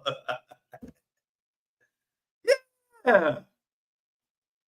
You should know nobody in Cleveland. We don't care about none of that in Cleveland. We ain't scared of nothing in Cleveland, bro. It's real Cleveland, Ohio. If you met a real Cleveland, Ohio boy, you already know. We don't give a damn. I'm a nice version of a Cleveland dude. I'm a nice version. I'm a one that actually I'm gonna take a deep breath and try to figure out a lot of different ways that maybe we can solve this like grown men. That's me. But most Cleveland, we don't even care about that. And that's where I'm at with him. He lost his grace with me now. So you come in my page now, I'm going crazy on you. So I advise him, just leave me alone, bro. I had one post that mentioned him out of 1,000 posts over a 6-month period since Diddy was arrested. I had one post out of 1,000 videos, and he keep doubling back about this one post. Bruh, leave me alone. Beefing with somebody who don't even give a damn about you. This case is about Diddy. I've been covering Diddy in the Diddy case. I ain't covering no damn Stevie J. I don't even care to cover it.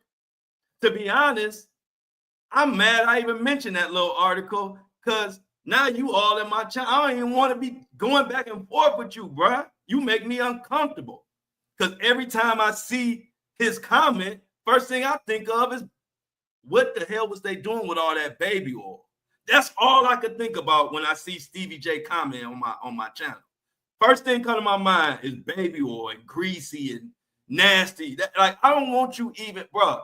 Take your weird self and just stay over there, bro. With you and your whatever y'all been doing. I don't want no parts of it. Leave me alone. I don't even want it back and forth because it's weird. It feels gross. I don't even know. You might like me. I don't know. So leave me alone, bro. I deal with who I deal with, and I deal with my circle. And I don't really even talk to nobody outside my circle, bro. That's why I really ignore people. But I see ignoring ain't enough for you, man. So just leave me alone, bro. I ain't comfortable with you. You weird. Your way you move is weird. I don't even want to back and forth with you because it's weird. I'm from Cleveland. We don't know nothing about no 1,000 bottles of baby oil and 1,000 dildos and all this stuff y'all be into in that bad boy camp. We don't know nothing about none of that where I come from. So I don't want to talk to you, to be honest. So just leave me alone. That's what I'm saying. The whole thing is weird. Leave me alone. You done come back. You done came back to the same post we already talked about. Weird. But what's been going on? How was y'all weekend, man? Exactly. All this nasty stuff Diddy done did that you kept quiet about. You want to come on my channel and be loud with somebody you don't even know. You don't know me. I don't know you, Stevie. So to come on my page with all these stupid ass riddles and watch this and be man, shut up, man. Just shut up, bro. That don't do nothing over here. Take that. It's some content creators that you can scare. It's some podcasters you probably can't scare because they don't know y'all and they don't really know that y'all really the most cowardly people on earth. They might not know that. Go bother them. It ain't working this way. Ever. Don't come this way with it. Promise you. So now I'm actually looking forward to you coming back on my now when you come, you're gonna see the difference between a person who giving you grace and a person that's like, I don't give a damn no more. I was trying to give you grace. Now come on my channel now. And see, won't they be on won't they gonna be talking about this on Shade Room? The Shade Room, baller alert, all that. The headline gonna read podcaster called Stevie J the bad boy baby oil bandit. That's gonna be the headline. So leave me alone. But what y'all do? Remember, I remember Diddy's Halloween costume. But what y'all do this weekend, man? Oh, so something I didn't get to. Something I didn't get to.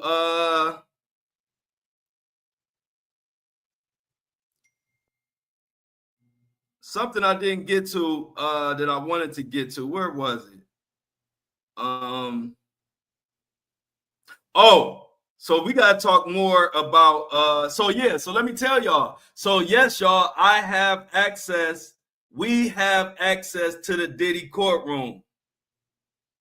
Oh yeah, Jeezy's beatdown. So first of all, shout out to Jeezy.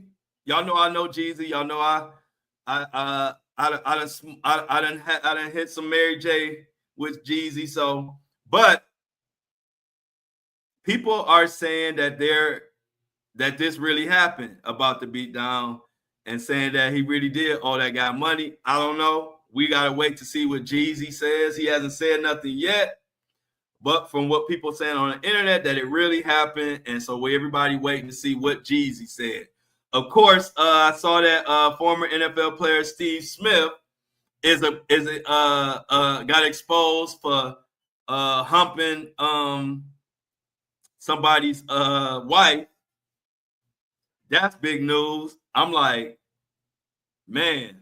But like everybody was saying on the internet, it's like, check your wife, man.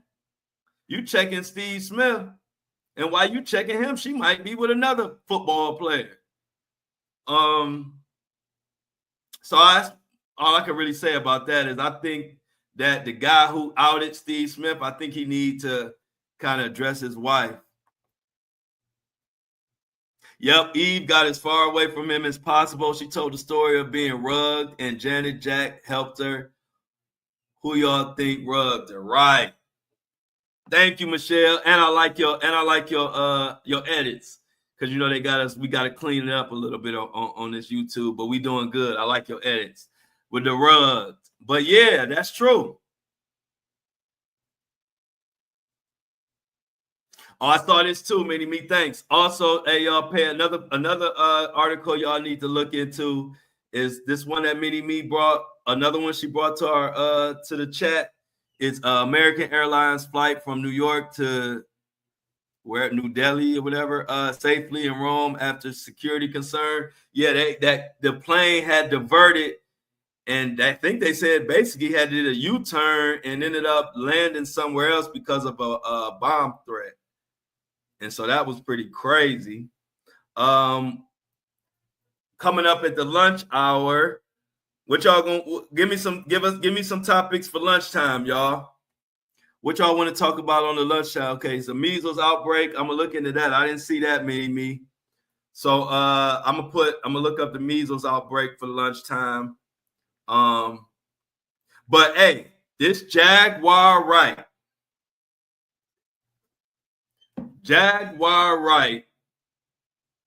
is going to Kash Patel, who already said, the FBI director, Kash Patel, who already said he putting out the Diddy list, and he putting out the Diddy list, and he put out the Jeffrey Epstein list. And so now, so now Jaguar Wright is about to go to Tony Busby. Jaguar Wright is about to go to Kash Patel and tell on Clive Davis. This could be huge. I don't know what information besides what she's already said about Clive Davis. I don't know what she might say, but I don't know. Jaguar Wright. Yeah, that's okay. So that's what Mini Me said. Mini Me believes that Jaguar Wright is trying to get a pardon by snitching on celebrities. That could be true. That could definitely be true.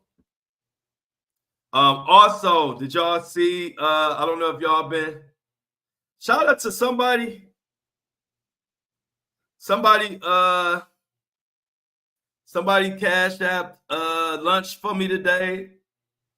If it was you, can you let me know or send me a message so I can give you a shout out? I don't know who it was because it don't say a name on my thing, but I definitely want to. Oh, y'all, Jennifer gonna miss lunchtime.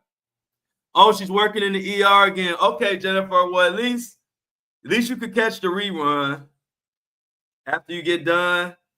You can watch it. You can watch it afterwards. But we're gonna definitely miss you in the lunch. Okay, all right, Jennifer. So thank you, Jennifer. You know, I like to always give credit. I appreciate y'all it's been somebody in our group has made sure that I had a good healthy lunch every day, starting with Michelle, then Mini Me, and now Jennifer. Jennifer sent me $50 for lunch, and I greatly appreciate it. And I'm gonna make sure I eat a healthy meal again.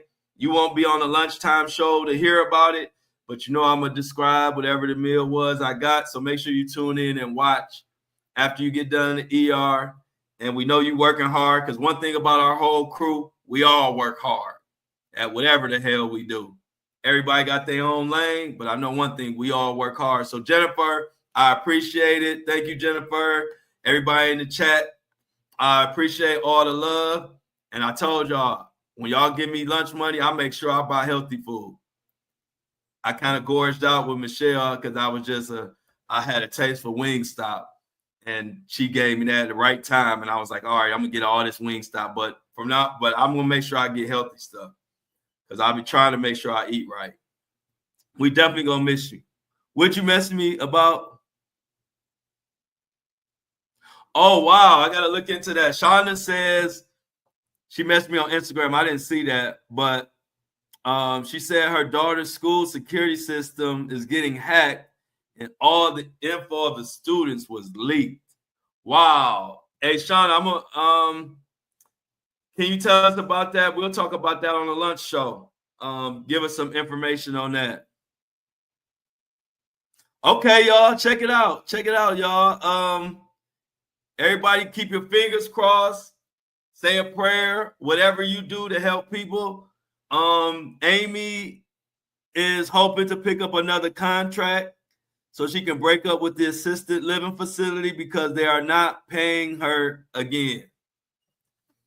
And we don't like when these big companies with all this money take advantage of us. So let's pray and cross our fingers and hope that Amy gets that new contract. So Amy, you got I got your back, and everybody else. There you go. Look. They know, Patricia. They know. Don't get the flow gang on you.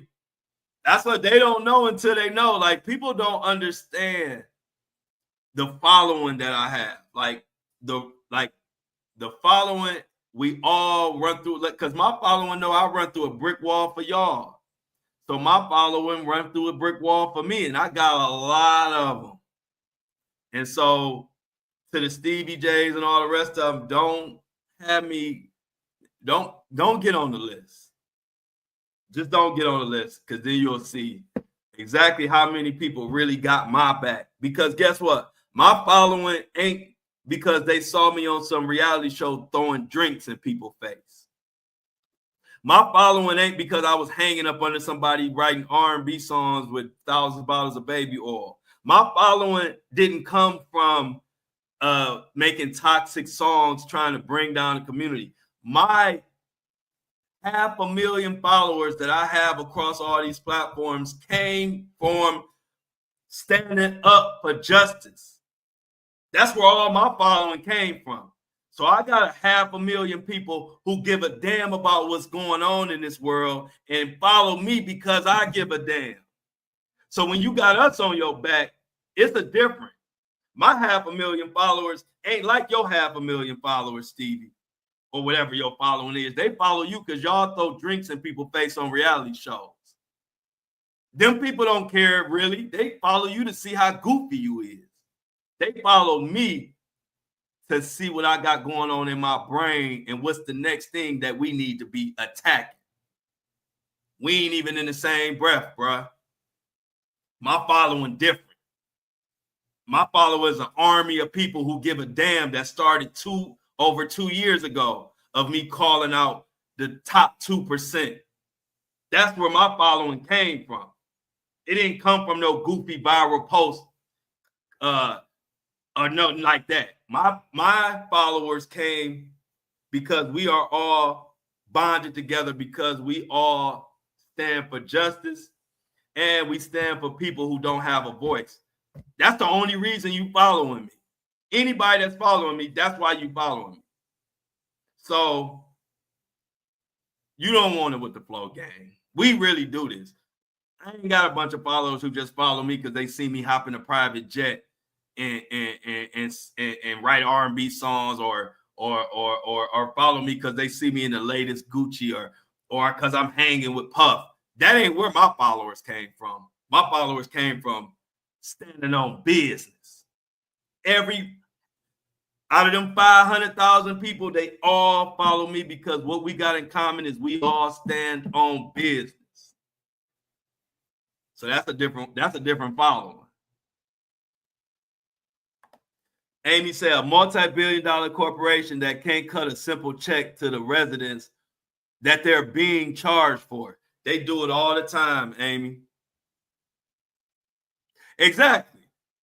Stevie J got his fame by clowning his baby mama on Love and Hip Hop. So if you got a bunch of followers who follow you for clowning your baby mama, then what that tell you about your followers? It don't say nothing bad about your followers. It just means they follow you to hear you talk goofy. They don't follow you to know what's going on in the world. They don't follow you because they like to hear your thoughts and how you break stuff down. No, they follow you because you clowning your baby mama. I would never clown my baby mama. Did we get along a lot of times? Or are we best friends? Heck no. But you will never hear me say nothing bad about my baby mama, my son's mother. I don't care what happened. We ain't the best of friends. But I'd never say no. I would never do nothing but say good things about her. I tell you that. So we just different people in general. You will never hear me say nothing bad about my son's mother. Hell. And just like any human being, she has pissed me off, just like I'm sure I've pissed her off. But you ain't gonna never see me go to no internet or make no scene or talk down on her ever. And if anybody else talk down on her, I'll be on their ass. So just that alone, Stevie, we just two different people, bro. And which is why I don't even want a back and forth with you, bro. Because I don't talk to people like you. I just keep it moving. I don't even want to argue. I don't care if it's negative or positive. I don't want to talk, bro. I don't want to talk.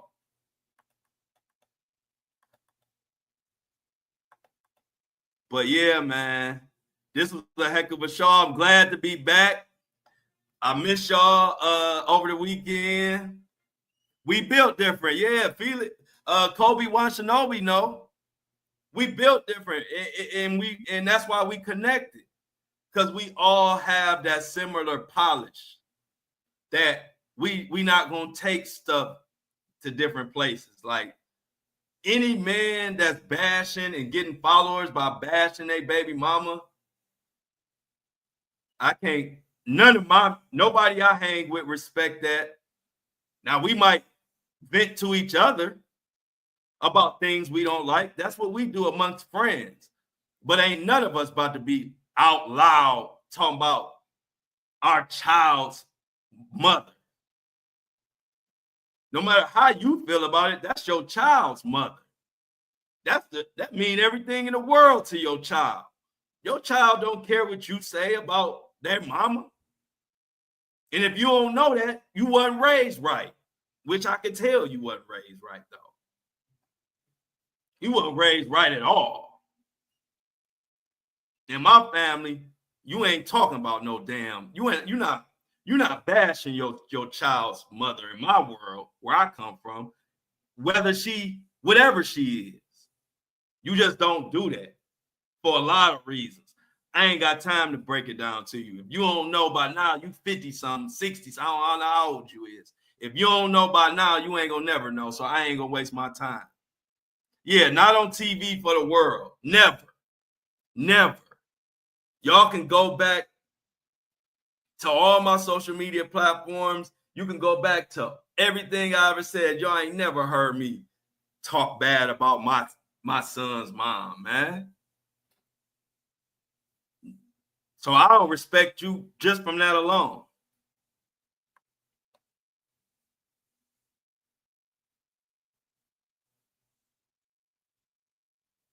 Exactly, Amy. Exactly. That's still part of your child. Yeah, that same DNA in that mom is running strong through that child. So when you disrespect her, you disrespecting half of your child. So I never got into that. I never understood women who dog the child's father to the child, and I never understood fathers who dog their child's mother for the world. I never understood either side of that. And I won't be a part of it. Now, do I talk to my best friend about stuff? Heck yeah. Wow. Metal detectors at the hospital. Oh, G Money, I already gave you a shout out, but let me give you another one, y'all. Shout out to G Monet Money 2244 for subscribing and supporting. And so, Amy, let me go back to Amy. You were saying Apple and Spotify. We'll see the Buzzsprout link that's in my notes. That's a Buzzsprout. That's not Apple or Spotify. So it's its own. If you want to support the podcast, you just go to Buzzsprout and subscribe. it really doesn't have nothing to do with Apple and Spotify. It's just that the majority of my audio podcast listeners, or the majority of podcast listeners in general, come from Apple and Spotify. Buzzsprout is the main hub. That's who hosts my podcast. But Buzzsprout distributes it to Apple, to Spotify, to YouTube, to all these different podcast platforms. And so my subscriptions run through Buzzsprout. And so I say Apple and Spotify because 90% of the listeners come from Apple and Spotify. So those are the ones who pretty much subscribe. So to answer your question, Amy, that you asked earlier, how you support if you're not fooling with Apple and Spotify, is you go to the Buzzsprout link. Actually, I put it in the description of this video. I put the Buzzsprout subscription link. And so definitely please check it out if you want to support the podcast. Like I told y'all, before we get out of here, do y'all know how big it's going to be for us to have inside exclusive access to the courtroom when the Diddy trial start? And I didn't even ask for it. It just came to me. So we are about to have so much access, it ain't even gonna be funny. So I just wanted to celebrate that with y'all. We did this. This ain't just me. Y'all support. Shauna been supporting. Shauna was the very first person to kick it with me. The first day I did the live show, Shauna was the first one there. She was there the very first live YouTube show I did. And as we've gone, we're growing and growing at a rapid pace. And like I always say, so I appreciate y'all. Anybody that's watching, anybody that shares my content, likes it, comments, any of that, y'all all are a part of this. And I just feel blessed and so appreciative. I don't know what to say. I'm just so happy for y'all. Like, to be honest, I could do without going to the court or any of that. But I'm so happy to be able to provide that type of content to all my day ones and everybody that support me. That's why I'm excited about it. It ain't really just about me. I'm excited for the opportunity to bring content to people who support me that a lot of the world ain't gonna get this access.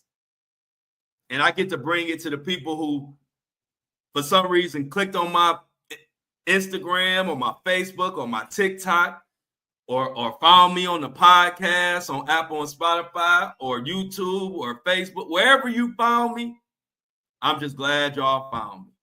And I'm going to continue to bust my ass and give y'all the best content I can on a daily, because it actually means something to me to do that. So again, I was happy when I got the news over the weekend.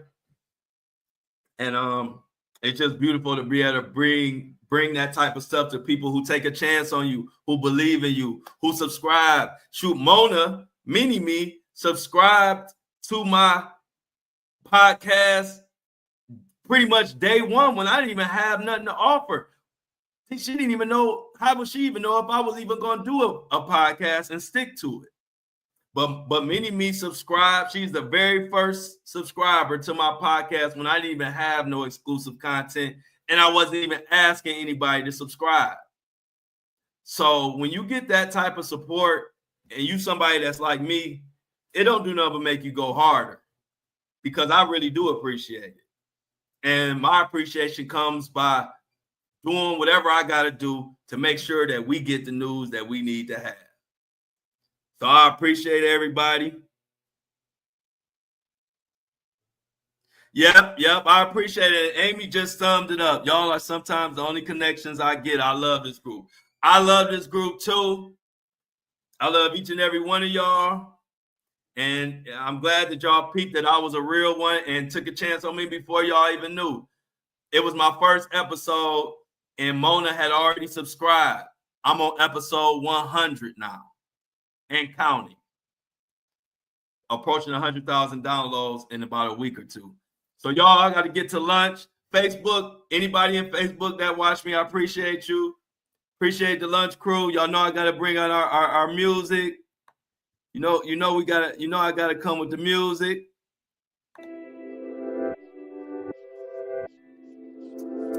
Make sure y'all DM me some topics for the lunch show. If you still right here, we will be back on at lunch with my boy Greg to talk about everything that's going on today. 12 p.m. Eastern Standard Time. Jennifer sent me $50 for a super chat for lunch. I'm about to see what healthy I can get. I'm gonna let y'all know at lunch what I ate and how it tasted and all of that good stuff. Let's get the we are. Yeah, we do need to celebrate the big numbers. Much love to everybody in here. Make sure y'all come back and comment on this post. Once this live is closed out, please come back to this post and leave a comment in the comment section below the video. The more comments, the more they send this video out. So please, we got 19 people in here. Everybody like the live, share the live before you leave, and come back and comment, y'all. We out.